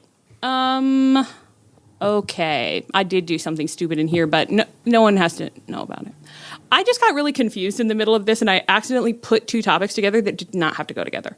But I didn't have to tell you that, and so let's ignore it. Most people don't realize how much their personal information is being bought and sold every day. Data brokers are making billions, pulling details about you from public records and the internet, and then packaging and selling it, usually without your consent. That's how your information lands in the hands of scammers, spammers, even stalkers. It's why you get endless robocalls and why ads seem to follow you everywhere. That's where Aura comes in. Aura actively removes your data from broker sites and keeps it off. They also instantly alert you if your information shows up in a breach or on the dark web. But Aura goes beyond data protection. With one app, you get a VPN, antivirus, password manager, spam call protection, dark web monitoring, and even up to $5 million in identity theft insurance. All backed by 24/7 US-based fraud support. Other companies might sell just credit monitoring or just a VPN.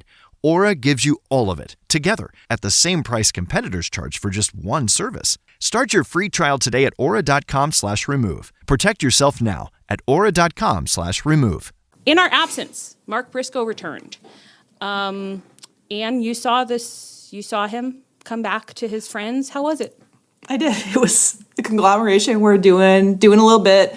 Orange Cassidy was like, we never do the word of the day anymore. Why don't we ever do the word of the day anymore? And then Mark Briscoe burst in and did the word of the day. So it was very charming. And Kyle was losing his entire mind. It was the love of Kyle's life had returned. It's Lucille Bluth and whatever every single time. Gene Parmesan. Yeah, it 100% was that. But I thought it was so funny because it was like Orange Cassidy just making canonical that he has no idea who he's hanging around with. Like, he's been in a deep depression ever since his wife, Dustin Chuck Taylor, died. And there's other men around, but who can say who they are and what they do? It's so hard for him that his wife got fridged and everyone else has moved on. But he's still there. He's still at the restaurant. Now, I said here, because you had said this, Ann, and I was like, that's so right. Do you think that it would be possible to make a dead girlfriend montage of Dustin Chuck Taylor based on footage that we have available? Like, you guys know what I'm talking about. Mm-hmm. That kind of like, they're under the gauzy sheets. You know the deal. Yeah. And if so, what are some songs that you do a dead girlfriend montage to? And I read that, and immediately I was like, somebody's got to make a playlist for me to peruse. And of course, people have made playlists. Some of them pretty good. But then I was scrolling, and someone had put there's a light that will never go out, but a Smiths on it. And for some reason, that stopped me dead because I was just laughing so hard and imagining Dustin Chuck Taylor's dead girl montage to a Smiths song. That's comedy, which he would love. So it's not out of the running. I'm going to need you to send me some of those playlists. Yeah. I need to see those. Yeah. It'd be, you got to go for like a Jimmy Eat World, that one song about the dead bird. Oh. What's that song called? I don't know. I feel like that's a band that Dustin would enjoy being montaged to, or Constantine, Constantine. I went in a totally different direction. It's not what the song's about, but I was just like, the Freshman, obviously. And that's not what the song is about. Hear You Me was the Jimmy Eat World song. Okay. Yeah. Hey, we're gonna get into that later. I am taking listener suggestions for like your ultimate like dead girlfriend montage song, fridged wife, dead girlfriend / fridged wife, and I would love some suggestions. And I'm working on a couple projects over here, so thank you for your assistance. I love the idea of us contacting Dustin and being like, we have a project. Could you film yourself like laughing under a sheet? And if you could do it during like golden hour. Yeah. And I feel like his personality is such that he might do it. Probably not, but what if he you did? Never know. But what if he catch did? Him at the right moment? He would think about doing it for like 35 seconds. Right, I know I don't think he's on Cameo. I'm like, can you buy a Cameo where your request is you roll around under some sheets? And it's like, I don't even see you. But I need to hear your bell-like laugh. You know, Bryce is on Cameo, so maybe we could buy one from Bryce and be like, we'll pay you a big Extra. tip if you get if you film Dustin Chuck Taylor under some gauzy sheets. This is not a sex thing, we would say. They could be curtains and he could be standing up. Yeah. But there has to be a bit of a breeze. There has to be some fabric blowing, and he has to look the happiest he's ever been. Like nothing could go wrong. Like nothing could ever go wrong. And we're like, Bryce, can you like smear a little Vaseline on your camera? Again, it's not a sex thing. It's not a sex thing. It's actually really normal. It just needs to be on the camera, not on anywhere else. And if you could just get Orange Cassidy in there, and they could be really far from each other even, but he just has to have a soft smile on his face. Like, he also thinks nothing could ever go wrong. And could you do that? Could you do that for us for a nice old hit? A nice old tip? Big old tip? Yeah. Great. Well, we'll probably get that this week. Briscoe and Ciampa then fought on this week's Dynamite in an anything goes match, what we call in the biz a no rules just right match. And they used every prop you can imagine. And for some reason, this was the only way they could settle their differences that I don't remember what they are. So, do you guys enjoy the props? Yeah. They went so hard that I was a little like, Leah's enthusiasm level's really high. Leah's face just like, move on. Who cares? I wasn't in the shower during this match. My spot got blown up. Yeah, I watched this match from the showers. You watched it really Perfectly intently from the shower. That was kind of like your like Vaseline smeared over the lens, and so you were hearing like, "I will remember you." Okay, so no, but they went so hard that I was like, I can't believe they're like doing this on television and not like on a pay-per-view, because it's like usually I have to pay to watch people cheese grater each other's faces, but I couldn't believe that they broke that out, and they broke that out just with our friends in the house. They also couldn't believe it. None of us could believe it at the end of the day. We got to reminisce a little about when Nick Gage used the pizza cutter on someone's head, and then they cut to the pizza commercial right after, so that was fun. Wasn't everybody? I feel like there was a news cycle where everyone was just like, AW's they're never getting a deal because of that. Yeah, they're canceled because of that. I think someone should really put together a list of all of the things that over the past 6 to 7 years we've had to have 1 to 2 to 3 to 4 weeks of discourse about because somebody said this is going to end AEW, and I think everyone should have to read it every night before they go to bed and think about it when they go to post online. Like, do I want to say what I'm about to say? Let me look at the list again. Let me look at the list of all the things that turned out to be nothing. Think about that. Mark Briscoe won. And Ciampa had blood all over his face. And he did this little smile. And one of you had said initially, I think before I started saying he's a troll king, one of you had said, which was right at the time, he is a oversized Keebler elf. I've never seen it more than in this moment when he had the blood all over his face and he made that little smile. I said, that is an evil Keebler elf. It's so funny that you were like, finally, with blood on his face, I could really see the Keebler elf in him. It's just the way you normally see Keebler elves, for sure. I don't know what it did. I think it brought out like the apple in his cheek or something. Yeah, that makes sense. Yeah. He was wearing such a weird overshirt with like a picture on the front of someone also standing with their arms out. So like when he stood with his arms out, it was like a little mirror. I was like, this is interesting. I was kind of high at this point, and I got really confused when he came. Like I was like, he's in a costume. of some sort. And I tried to work through it, and eventually was just like, no, just a weird shirt. Just a weird shirt looking not... And he didn't have his fancy jacket on, which I guess he didn't think that Mark Briscoe deserved. Wow. I know, there is a thing when a wrestler comes out in something a little weird where you do end up being like, is this a video game reference? You know, kind of. God. But I hadn't even thought of it, Anne. You're right. It might not be, though. It might. I mean, Tommaso Ciampa strikes me as someone who is more likely to just do something weird than a video game reference. Maybe he just forgot his gear. He's like wearing one of Brandon Cutler's just shirts. Yeah. Great. So that was fun. Oh God. Okay. Was there anything else about any of that? Did we miss anything about Ciampa? No. Ciampa. Surely not. All right. Just hold. I'll get this figured out. The rest of the conglomeration, meanwhile, had embroiled themselves in a match versus Shane Taylor Promotions on Collision. And then I did rustle up the reason, and it actually was really easy to do. It was that, remember that match that happened just a few weeks ago where OC fought Dax, and that was for trios or tag team title shot, and he won that. So this was the tag team title shot that he got, and he chose to fight with Roddy, presumably because Kyle was busy and he has no wife anymore because she's dead. The three of them had a discussion about it, actually. Okay. Yeah, and I'm so sorry. Let me kick it to you. I mean, it wasn't any more than that. It was just like, who should I fight with? And he was like, I think maybe Roddy. Is that right, Kyle? And Kyle was like, yeah, I think. Something like that. It was nothing. Are there weird undercurrents there, or is it they're just know. Like talking to talk? I felt like there kind of should be weird undercurrents, but with those three, you're kind of like, I don't know. Because it does seem like picking the one guy to tag with does seem like a potentially fraught situation. And picking Roddy is a little bit weird. Yeah, it is weird. But things rarely pay off in that crew. Right, exactly. In that sense. I have to assume is this just recreational talking. I think probably not, but... You like to imagine that, like, TK's coming up to them. He's just like, you guys want 5 minutes? They're like, we don't really have anything to say. He's like, well, find something to fill 5 minutes with. They're like, I guess. Don't really have anything to say, but okay. I think they did a little interview with Renee, actually. I have to go watch that. They did. I haven't watched it either. Okay, good. FTR. Oh, no, go back. Okay, so they're fighting FTR, and that's for the tag team titles. FTR are, of course, scheduled to fight Cope and Christian in what I've called an egg on a hat match at Double or Nothing.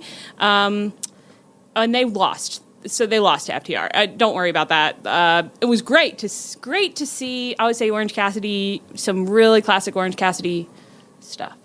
Yeah. And that's all I'll say about that. So cute. So cute. But FTR did win, so they're going to fight Cope and Christian. We get this Cope and Christian backstage promo. Now this was the stuff. This was really a little something. This was electrified. We cut backstage.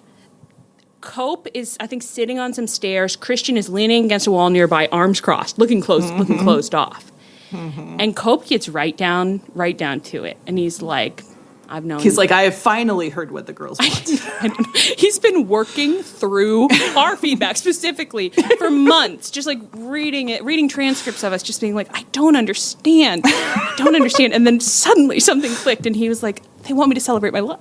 They want me to celebrate my love with specific details about my love. I can do that. And he just sat down and did it. And he said, when did we meet? 6th grade. What did I feel? Every feeling you could ever have. Love this guy more than anything in my life. I don't think he said it right, but I interpreted it wrong. He was like, our daughters are born within 6 hours of each other, 6 weeks apart. And I just thought it sounded like they shared the daughters. we have two beautiful impregnated daughters. each other. We each gave birth. It's beautiful. They have some kind of specialized, I don't know, clownfish anatomy situation there. They're doing amazing. And so Cope is really bearing his soul and being like, this is a real friendship that matters more than anything in the world. And FTR are trying to take that away from you and us. They're trying to take away the only thing that matters in the world, our love. Christian, this was what really made it for me. Yes, this was... Christian's leaning against the wall. His arms are crossed. His face is set. To me, his expression says, it is literally degrading for you to share our private, intimate love that does matter more than anything in the world with these people who have done nothing to earn it. But what you are saying is true, and I suppose You have no choice but to share it because of what has happened. But I will not be a part of that. But it is true. It really was, I cannot believe you are embarrassing me in front of all these people by saying things that, of course, are completely accurate, and I support. Of course, I do love you more than anything. God. How could you do this to me? How could anybody do this to me? But I must stay strong. And it was the perfect, like, balance, too. Because, like, when Speedball and the Jet, when they're talking about their love, like, there's no, not tension, but, you know, there's nothing, there's no additional flavor, there's no pushback, there's no, it's just love, and it's just straightforward, and they're both having a great time, and they both want to express it. Love, untouched by strife or trauma. They've never known that. They've never known any ills. Oh, they're two people that have never been hurt. They have never been hurt. They're the side couple in a rom-com who everything's going right for. They're like, I'm so glad we don't have to date anymore. Yeah. Cope and Christian, it adds that little bit of tension to have him be like, please don't tell these people this. Like, this is mortifying. But, I mean, that's, to me, just made the whole promo. Yeah. The only thing they could have done differently, which you wouldn't do unless it was an explicit romance, is that it would have been okay to have Christian just make one little noise of protest where he says, like, one thing too far, and then Kof just looks at him, and it's like a really, like, just sexy look of, like, it's how I feel. And Christian's face softens just a little bit, and his face is saying, like, but not for them. It's not for them. And then Kof just, like, inclines his head, like, you're right. That's for us. And I'll tell you later. I'll tell you about that later. And that would have really capped it up for me, but I was happy with what we got. Well, yeah, and they didn't wet kiss on the mouth, but I mean, it was almost as good. It was an emotional wet kiss to me. Yes. And I thought, like, finally, these old men understand what they're for. Yeah. Finally, these old men know their place. What they're for is a 5-minute pre-tape of beautiful old man love. Oh, man, you'll never go out of style. So that's I think is kind of all we got on that. And then the episode. Christian ended with this line. I did find this quite.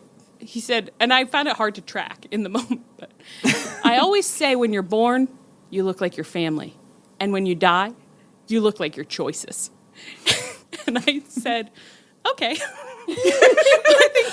But I think he felt like he had to kind of reassert himself after being, flayed raw, vulnerable. Basically. Vulnerable. Very vulnerable. That is so truly. He was vulnerable to attack. He was.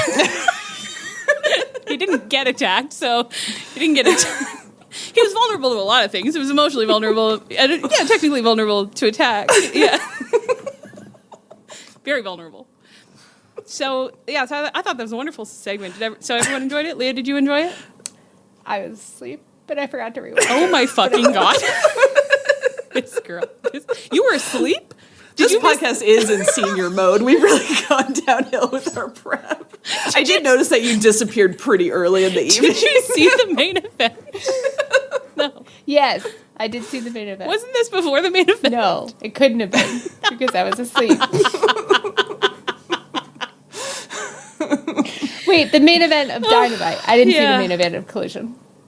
You saw the Darby and I saw Darby and whoever he fought, but not. I didn't see FTR. I guess I thought this happened on Dynamite, but I guess I don't know. Well, so it's all coming out. It's all coming out. I would have gotten away with it if it wasn't for you kids. Are you feeling kind of vulnerable right now? Vulnerable to attack. Vulnerable to attack. And I am being attacked. Yeah, well, then stop being so vulnerable, dude. Maybe you should have found a way to be strong. Well, let's move on. Okay, so, oh my God. Okay, we got to hurry it up. I don't know why this is all taking so long, just too many goofs. Stadium Stampede happening. Ann, anything to report about how that all got put together before this week or no? I read this in the schedule. I was like, I don't think they did anything. I think they just like announced it was happening, and I went back and checked, and that is what happened. Jericho was like monologuing over a montage of Stadium Stampede and talking about how it was a match that he invented, and then they cut to Jack Perry, who's like, and I'm going to bring the elite to Jericho's team, like Kenny and the Bucks and me, and it was like, oh, all right. I mean, I was excited, like, but it Kenny, was though. like Kenny's not coming. Yeah, Kenny is coming. Kenny's coming? He doesn't bother to show up for the build, but he will be in the match, apparently. Kenny is attending the pay-per-view. He is attending the Stadium Stampede. He will be stampeding. The Stadium Stampede itself. Wow. Yeah. There's so many men in it. You know what? I didn't even see him. I was looking at the picture, and I didn't even see him there. He's probably hiding behind someone. I mean, you might expect that he would have been on the Go Home show. Yeah, you might have. But that's not how Kenny rolls. The thing about me is I never expect anything from Kenny. I think Kenny moves in mysterious ways, and it is not for me to question or know why. When Mine is but to do or die. Yeah, the spirit blows where it will. You just see the effects. That's from the Bible. Beautiful. That's beautiful. Wow, what a great book. But it is, though, really. There's some wonderful writing in there. Yeah, it really has stood the test of time. Should we filibuster a little bit? Talk about the Bible for a while and how great it is. Okay, so, Jericho, you know what? Good that he just got it by accident. Sometimes treasures untold fall into your lap out of nowhere, and that is what it is like to have two young bucks land in your bestarred, starry-nighted lap. Two young bucks, so 4 men? Wow. Amazing stuff. Oh, double the pleasure.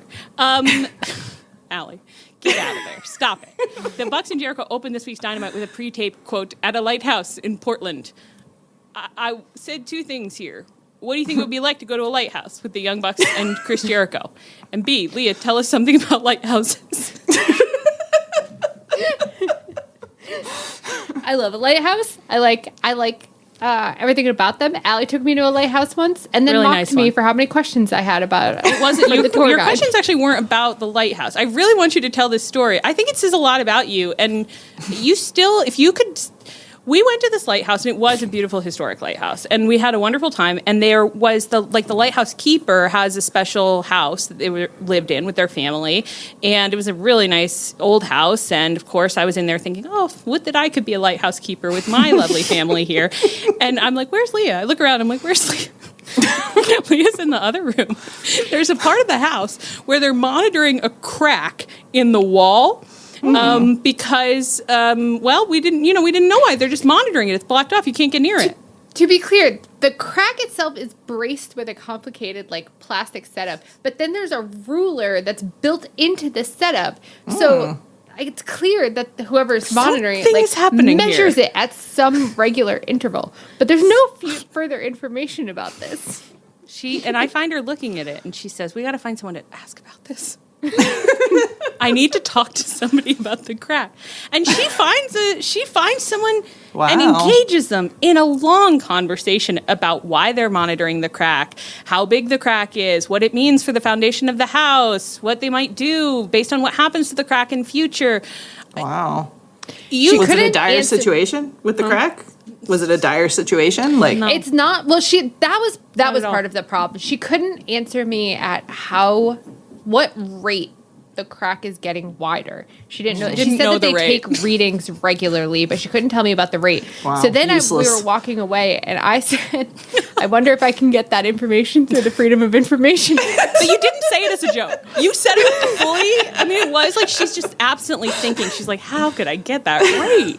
I've got to know what's happening with this crack. So I guess my real question is, do you think that's what it's like to go to a lighthouse with the Young Bucks and Chris Jericho? Similar? No, I don't. No, I don't think they have curiosity about that kind of thing. Leah, what you should do is go back to the lighthouse a year later and see what Measure you should have yourself. written down the measurement then and then write it down this Start year. taking my own readings. Yeah, then you'd know the rate if you did that. And you know the rate. If you did that every year. If we went to the lighthouse, that'd be really sweet. Let's all go to the lighthouse It'd every probably year. be faster than the Freedom of Information Act is all I'm thinking. And you're so true for that, Anne. Lighthouses. Who has them, who wants them? You know what I mean? Yeah. I could see Chris Jericho really striking up a conversation with the lighthouse keeper, you know? Right. Yeah, and I feel like but I don't know what he'd be interested in specifically, you know? I feel like he might just end up talking about the lighthouse keeper's life, you know? Yeah. It could be anything, or I feel like you might not know exactly what's going on with him, but you can kind of sense that he's imagining something for himself that he's not fully going to. He's like, could I trademark this? Could a lighthouse keeper be a wrestling lighthouse gimmick? keeper, yeah. Yeah. Meanwhile, I think honestly, maybe.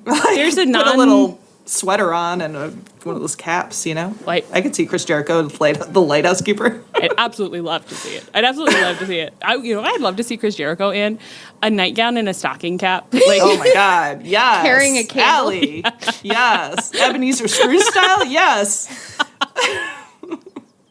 These ideas are money. Money. That's all I want now. I know. It would just be really, really good. Do you think we're like the most normal wrestling podcast that there is? Yeah. And we are the most informative. We have the most to say. Obviously.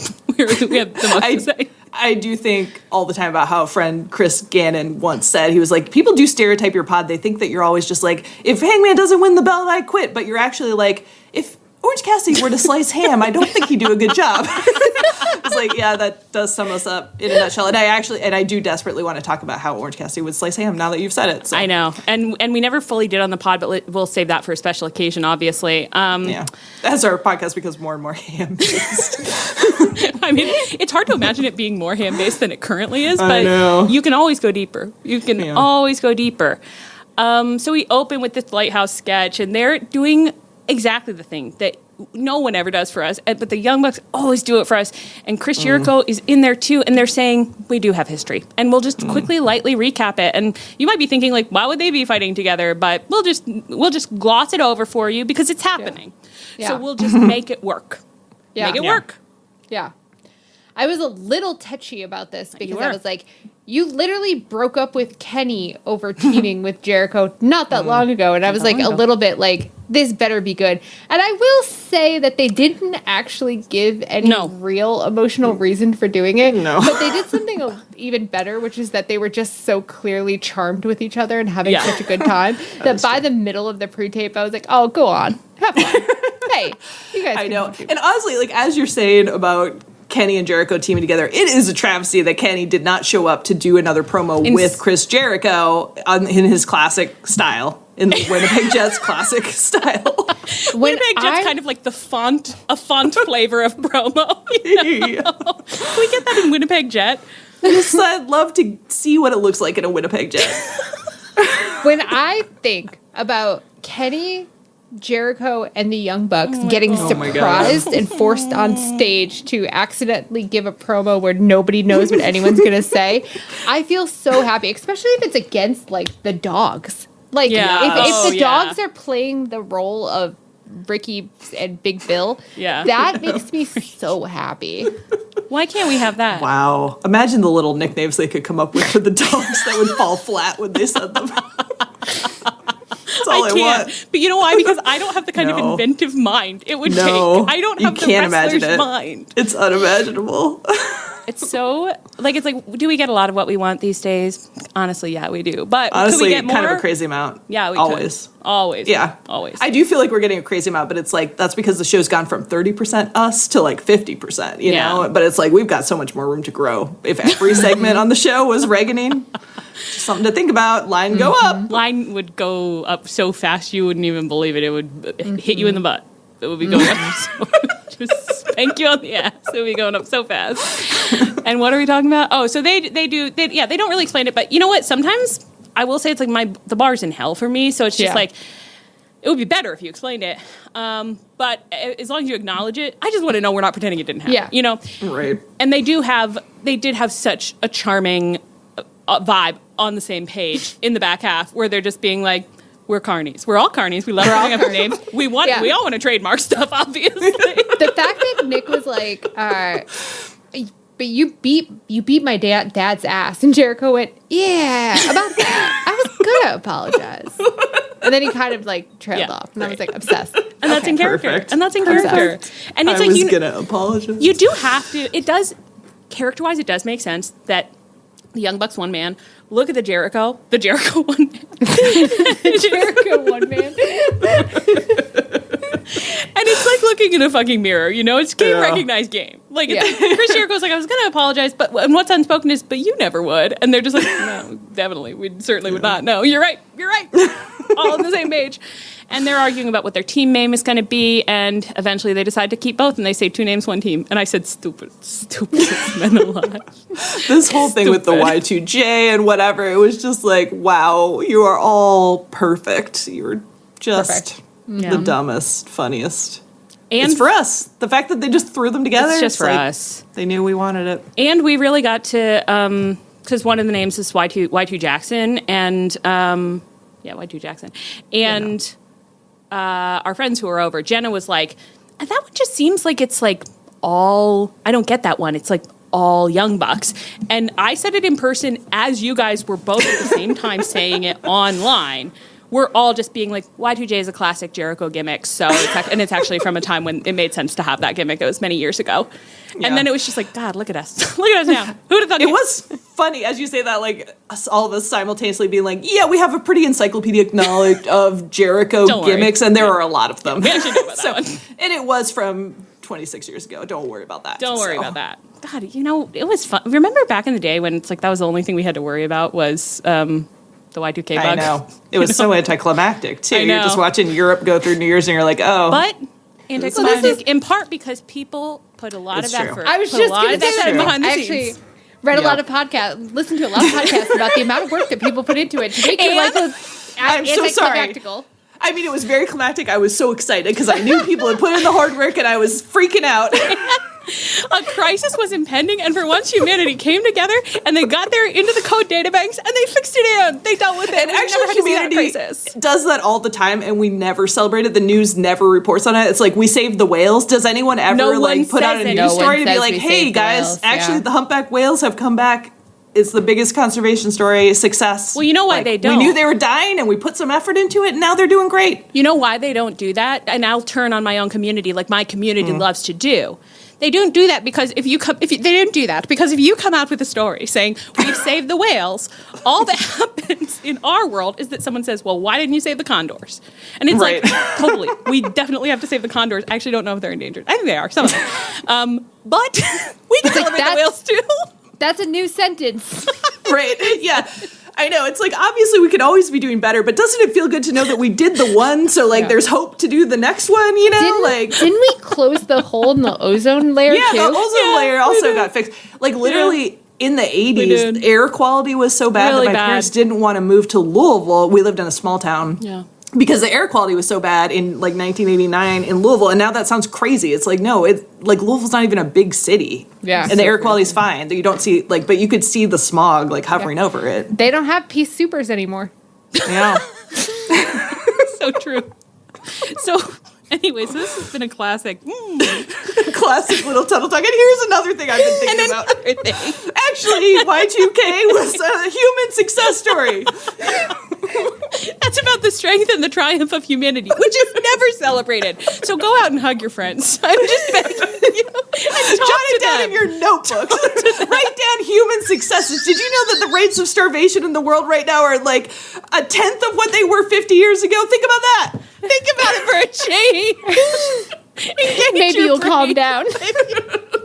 Get off your phone. It's telling you everything's terrible, but maybe it's actually better than it's ever been. Oh my God. You know what I said to myself earlier, like a meme, and then had to stop and be like, that's true, though. I said, Allie, why don't you have 3 Advil, and then maybe you'll calm down.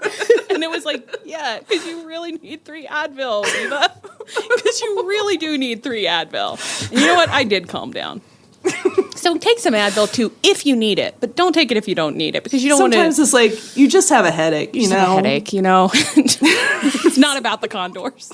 It's actually not about the condors right now. And so Jericho had his night sky tights on. Not in the promo, actually, because now we've cut forward and we don't know where we are in time. And we're at the match, and the show opens with the match, and they come out together, and it's the Young Bucks one man, for the picture, the Jericho one man. The picture for the pictures, you know, they pose together for the pictures. I know. Hey, I learned that. Hey, Leo, why do they have a man in the middle? Pictures for the pictures. For the pictures. What was your assessment of their joint entrance situation? I was really obsessed with the fact that they're such carnies. They actually saved their outfits from the last time that they did this and brought from when they were all in New Japan and brought those out, which beautiful. Good for them, babes. That's a crowd pleaser. That's a crowd pleaser. That's a crowd pleaser. Yeah. And it's a money saver. And it can do 2 things at once. It's called attention to detail and fiscal responsibility. What can't they do? I also extremely loved the fact that Jericho's entrance is actually not made to have any ramp stuff. He's really it's a marathon, not a sprint. Yeah. So I'm always saying that. he's not really made like there's not. He tried to find a place where he could do a dramatic spin around at the ramp, so like he could pose with the Bucks. But I would say like it wasn't like the Bucks kind of just stood there for a long time, like watching him, waiting for the moment. It was a very funny entrance. I loved it, but for our trash can promotion reasons. Yeah. And we never want our trash can promotion to be any different. We love you just the way you are. We love you just the way you are, baby. Change nothing. So then they have this trios match, and they're fighting Ricochet, Andrade, and Mark Davis. Mark Davis, while we were out, beat Jack Perry for the most prestigious, and this should be in the documentary, the most prestigious title at our company, the Natty belt. Yeah, Natty. And I said, congratulations on the year that you are having, sir. Yep. You're flying high. Your wings aren't broken or weighed down or whatever. Yep. He won that B2 and he's like straight to the moon. It gave him a confidence boost that you couldn't even get from driving off a cliff. Yeah, that's right. Which is a normal sentence that's been said before. I'm proud of you. I'm proud of you, sir. And you continue to look very good. And the higher they climb, though, the further they fall. I mean, in a sexy story way. I don't want you to fall as a performer, but you're riding high. It won't last forever. In a good way. And then they have this match, and the match is really fun, and Jack Perry comes out with a bag of onions afterwards, and next thing you know... Now, was there a reason for that? I don't know. I was going to ask you guys that, too, because I don't know what it is. It was funny. I don't know. I loved it, but I was just like, now is there an onion-related part to this build that I missed? It really feels like there must be an onion anecdote that we are forgetting, or it happened and we didn't see it. So if anyone has the onion info that we crave. I did see a little skit on Instagram where JB was backstage at catering and Luchasaurus like signals to him that no one's looking, and then he grabs all the onions. But why would there be raw onions in catering? I don't know. What kind of cryptids work at this company that we have presumably some kind of barrel of raw onions that's a food option in catering? There's like a barrel of hams, and then next to it a barrel of raw onions, and it's just like your big boys grab them, and then a barrel of eggs right next to that. And it's just like that's what you feed wrestlers. It's like they're in an enclosure at the zoo.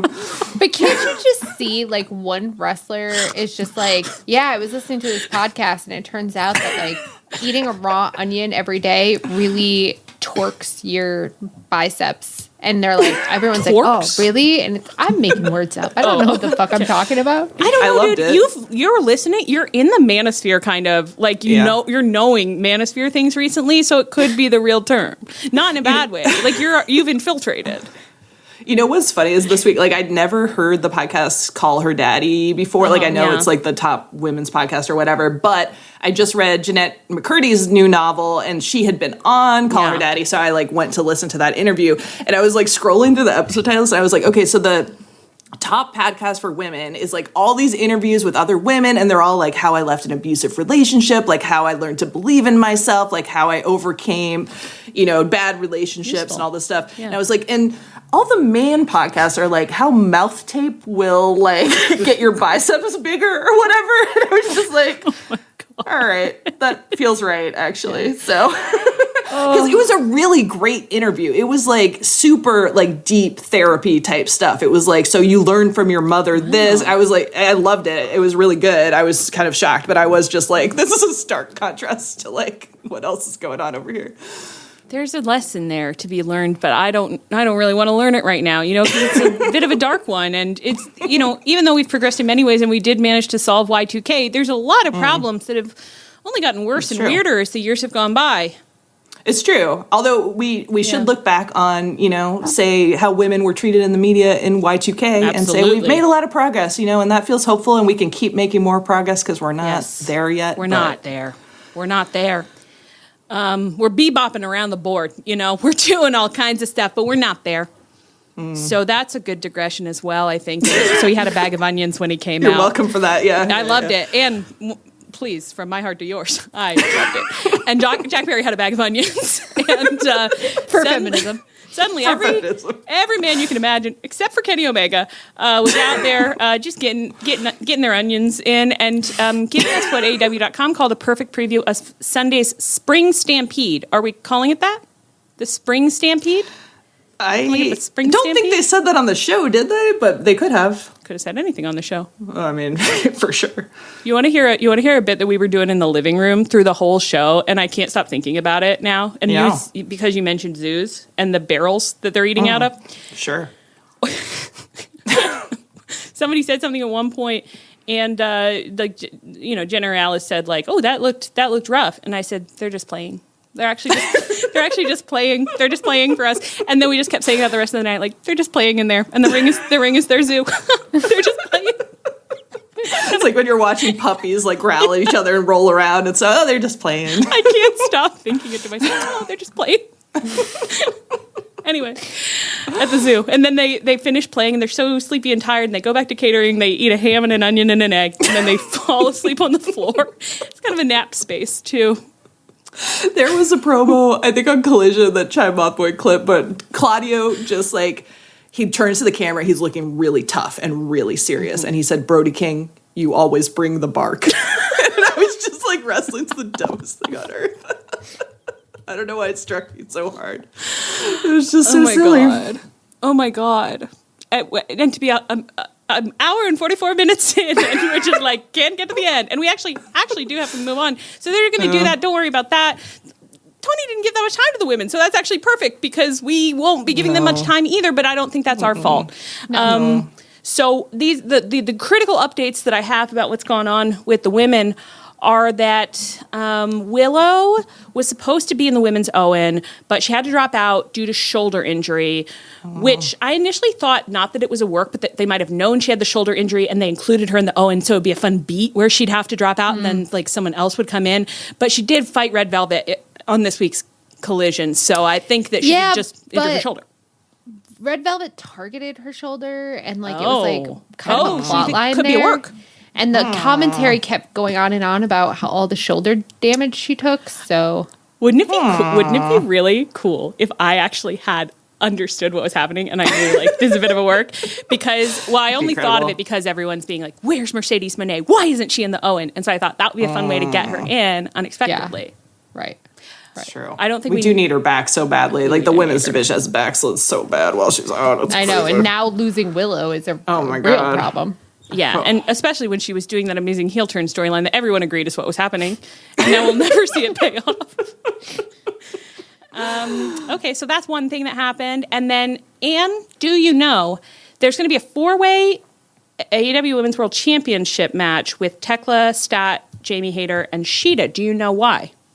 No, I don't remember anything about it. Perfect. There may have been a promo, but it did not jump out to me. I think that show is training me like not to pay attention to the women, to be honest, like because just nothing is ever happening. It's terrible. We're not getting. I do need one thing that I'll say, and I think again, it's the problem of like when you're not giving that much time a week. The storylines can't advance that fast. And even the men's storylines don't advance that fast, actually. Not as fast as they should sometimes. So I do need a few more moments where I'm like, and that was definitely an advancement in the story. Because right now, there is some stuff that I'm very interested in happening. Like the situation between Stat and Sheeta. Like after Willow dropped out, there's this backstage segment where Renee is interviewing Stat and Sheeta. And she's like, what do you guys think about that? And Stat, looking so hot, it's absolutely crazy. She's looking hot and she just looking demented complimentary. Like it's like a real, like you're just like, this is really working for me, the duo here. Yeah. She did with the glasses and whatever she did with her makeup, I was like, you look different? This is interesting. I loved it. I loved it. And Stat starts to say like, oh, it really sucks that she had to drop out. And Sheeta just like jumps in to be like, I want to talk about me and I want to talk about us. And she's still doing her thing of being like, me and Stat, a perfect team. We go together, like, you know, two things that go together, peanut butter and jelly, whatever. And then Stat got it. She got up in her face again. And the girls who were over here said, what is that about? And I said, sisters, it's about something really special. And actually they had seen the gifts. They had seen the gift sets from last week. I forgot about that. So they knew. But I'm very interested in that. Do I understand the direction of it? No, not at all. I don't understand the direction of any of this at all. No, no, not a clue where it's going. It's like she didn't want to bone, so that's fun. But in terms of wrestling, where's it going? And I think actually I wouldn't mind if, I think Stat's energy is kind of like, I want to fuck you, but I'm really mad about it. But she could be giving that a little more explicitly. Like the Cope and Christian thing. Like just a little, one extra beat could really push it over the edge, you know? Which I'm sure is what they want to do.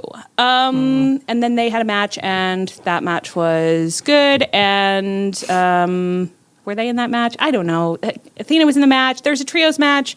Oh, yeah, I put it here, but there was nothing consequential at the ending, so don't worry about that. And we're really racing. So anything else to say about any of that? No. And the answer is no. Let's get to work, girls. But I don't blame you. But, you know, maybe a little, just a little extra. Just a little extra, maybe.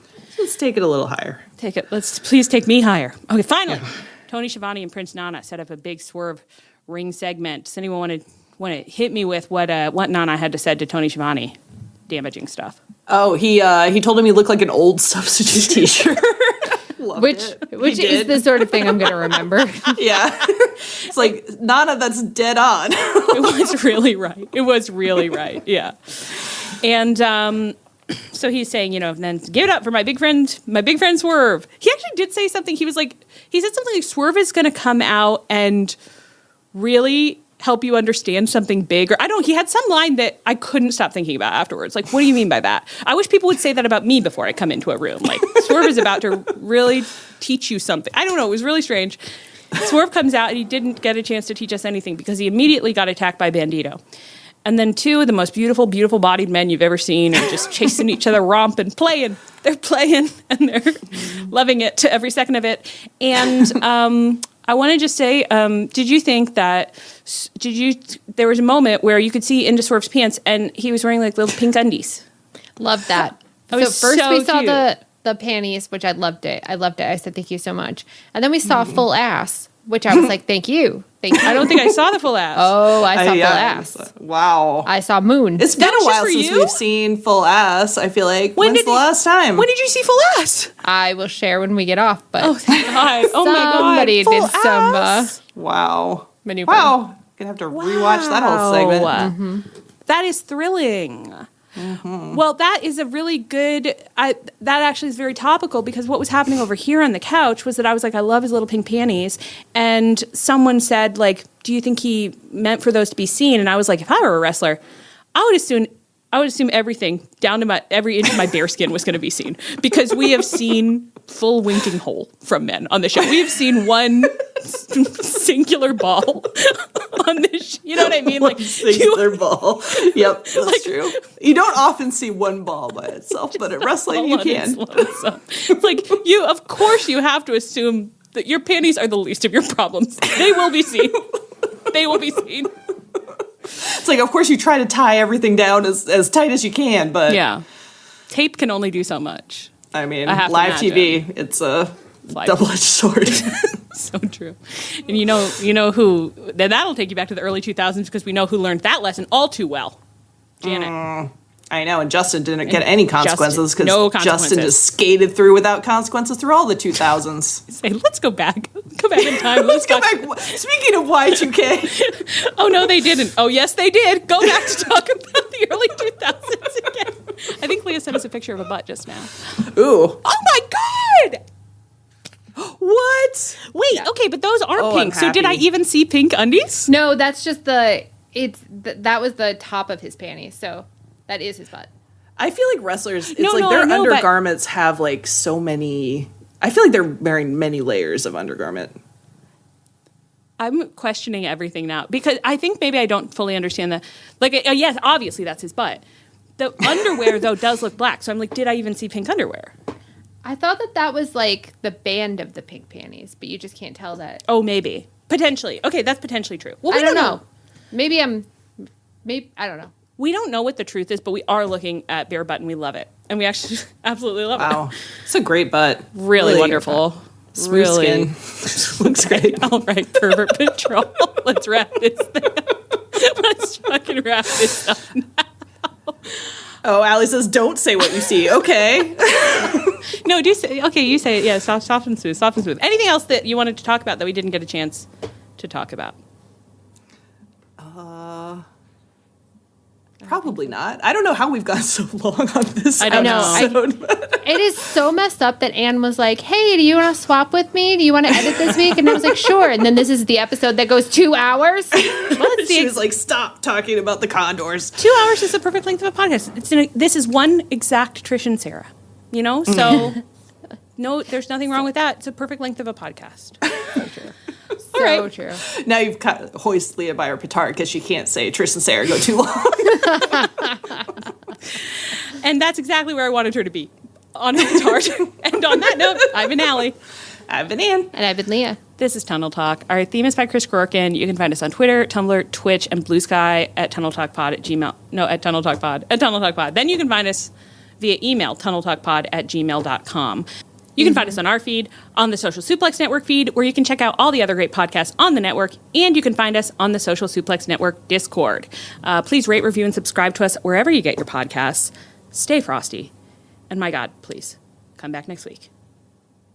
Most people don't realize how much their personal information is being bought and sold every day. Data brokers are making billions, pulling details about you from public records and the internet, and then packaging and selling it, usually without your consent. That's how your information lands in the hands of scammers, spammers, even stalkers. It's why you get endless robocalls and why ads seem to follow you everywhere. That's where Aura comes in. Aura actively removes your data from broker sites and keeps it off. They also instantly alert you if your information shows up in a breach or on the dark web. But Aura goes beyond data protection. With one app, you get a VPN, antivirus, password manager, spam call protection, dark web monitoring, and even up to $5 million in identity theft insurance, all backed by 24/7 US-based fraud support. Other companies might sell just credit monitoring or just a VPN.